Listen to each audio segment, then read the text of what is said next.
Hi, indie artists. My name's Becky. Welcome to my channel. This is where independent artists come to learn everything they need to know about the music business to help you feel empowered, inspired, like you are the one in control of your music career. So let's take a look at the difference between a music producer and a beat maker. But first of all, we got to rewind a little bit. Let's go back maybe 20 years. The term producer really meant something different. If you think of great producers such as Quincy Jones, who did all of Michael Jackson's albums, or David Foster, who is like Josh Groban's producer, much of their role was as an overseer, someone who was looking at the entire project as its whole and not so much having their hands on the controls, not so much playing the instruments, though my understanding is that David Foster is doing a lot of the piano work, maybe, I think, if I remember right. But anyway, they are very, very talented musicians, but they're generally not the ones playing on a record. They will oversee everything to make sure that the vision is captured. Well, now in today's world, people such as me can make music on our home computers. And so we're doing things ourselves, either playing the instruments or programming instruments. And the technology for today is like mind blowing. I do not play guitar, and yet I have some great, really great virtual guitar instruments. But then also, if I need to hire a guitarist, I can email them all of the information. They can record in their home studio and send it to me. So I'm not even in the same room when I hire a guitarist or a bass player. So, anyway, a producer today is usually someone who does all of the arranging, all of the instrumentation, either playing the instruments, hiring it out, or using virtual instruments. And they're oftentimes the person recording the vocals and then mixing, which is making everything blend and sound separated but cohesive at the same time. That in and of itself is a separate skill that 20, 30, 100 years ago, there were audio engineers, recording engineers, mix engineers. And that's all they did. And now, as a producer, such as myself, the mixing is something that comes with it. Now, um, on to beat makers and the difference between today's producer and today's beat makers. Beat makers are people who can create amazing tracks, amazing beats. And oftentimes they're just creating a beat from scratch, like zero, blank canvas. And they will maybe get inspired by a groove, a certain drum groove, or there's like a cool, weird sample that they hear on Splice, and they're like, I want to build a beat around that. Then they can sell these beats to top line writers or singers who create their own lyrics and melody over the top of these beats. Now, the big difference here is that I'm, as a producer, most of the time, like 90% of the time, singer songwriters are approaching me and they have lyrics and melody already written. For a beat maker, that can feel like a foreign land. They're like, how the heck do I create a beat around a song that's already written? Where for me, I love that because I can shape the production around the lyrics and melody. So I wanted to show you a scenario that just played out recently that I think is a really good example of how someone like me, a producer who doesn't really like to start songs from scratch with no lyrics and melody, but can, and I really can get it to a certain point, but then until I have the vocals, I can't really finish it to where you listen to it and go, that's an amazing beat. I really need the lyrics and melody. And again, this is just me, but I think a lot of producers are like that, where they need the music, they need the vocals. Okay, they need lyrics and melody. Where again, beat makers may have the opposite experience where they're not really sure how to get a lyric to fit into their own creative beat making. So I had the opportunity to work with an incredible singer-songwriter named Danny Hollabaugh or Danielle Hollabaugh. You can look her up on Spotify. She's in Florida and I'm in Utah, so we have never met in person, but we have worked together on a couple of tracks before. And she got a brief, which is basically a listing from a music supervisor or a music library looking for a specific type of song. And usually there's a really quick turnaround. And it happened to be over Christmas break where I was taking a little bit of time off. And she was looking for a producer who was like, hey, we got 2 weeks. Let's make this song. Who wants to jump on with me? And I said, I'll do it. So in this scenario, we knew what the beat needed to feel like and sound like. It needed to be anthemic, but they didn't give us specific, like it needs to be hip hop or it needs to be country or it needs to be pop. They said anthemic, motivational, but Danny already had a song in her mind that she was like, I've always wanted to do a song like this. So she sent me a link to a reference song. And then I started a beat based on that reference song, but I wanted to leave a lot of room for her as a vocalist and songwriter, top line writer, to create lyrics and melody. So there was a lot of the beat itself, the shaping of it, that didn't happen until after I got her vocals. So I'm going to play a little bit of the very rough instrumental that I sent to her that she wrote the top line over. And that way you can hear, wow, that beat is actually pretty boring. Okay, here we go.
Okay, that goes up through the end of the first chorus.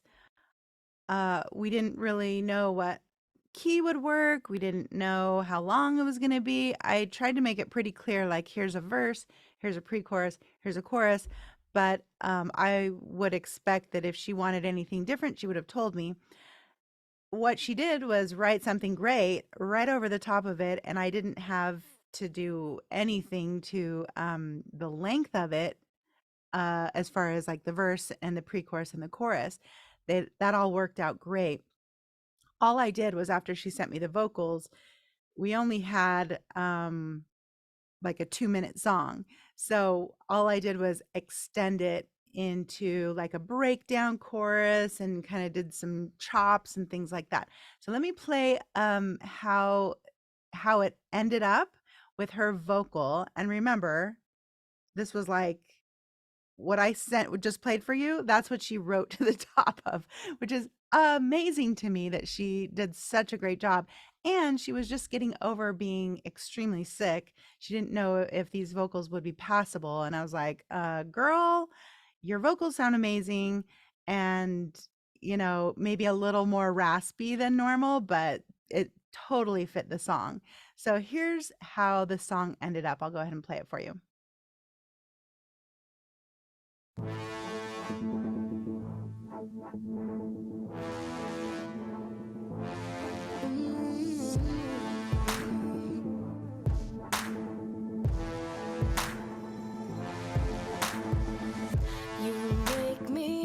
The demon.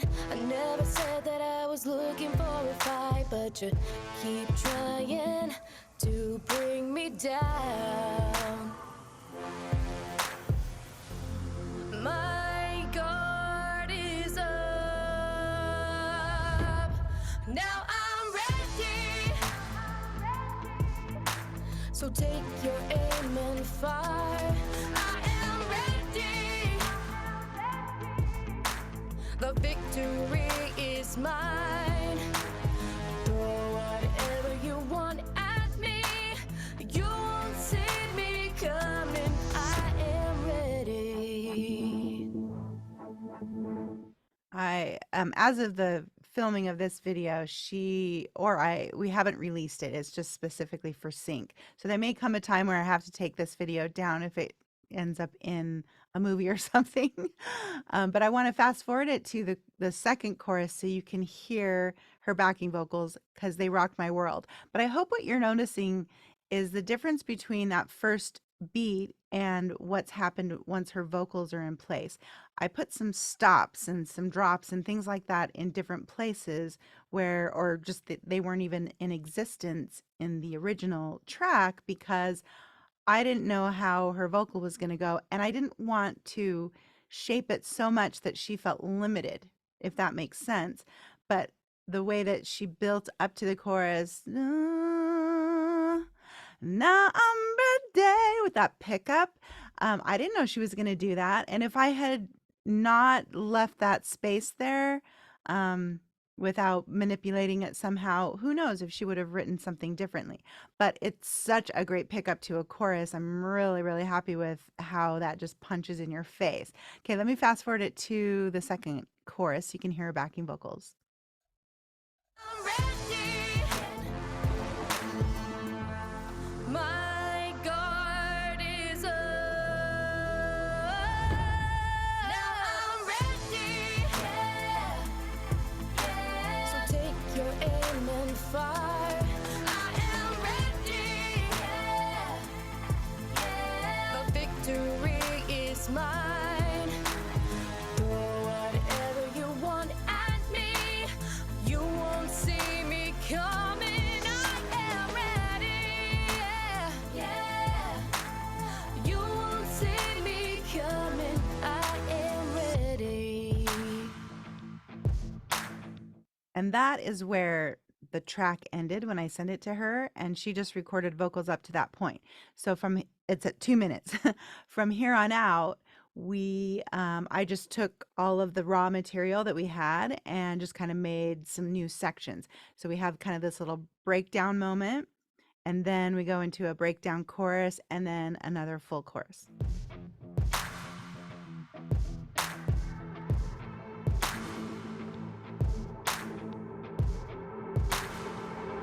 Or pre-chorus. Now I'm ready. After this. Yeah. I am ready. Yeah. Throw whatever you want at me. You won't see me coming. I am ready. So take your aim and fire. I am ready. The victory is mine.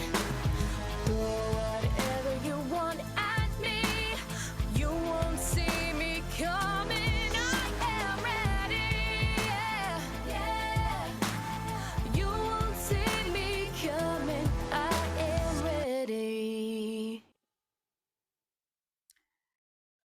And that's it. I hope you guys enjoyed this. Let me know what you think. If you have been confused about the difference between a beat maker and a producer, either yourself, if you are someone who likes to make beats and you've felt intimidated by working with vocalists, reach out to me. Let me know what your struggles are and I'll see if I can help you out. Also, I've got a free gift for you. Make sure you check out the link in the description. It's a vocal production cheat sheet. It's for top line writers or new producers who are learning about vocals.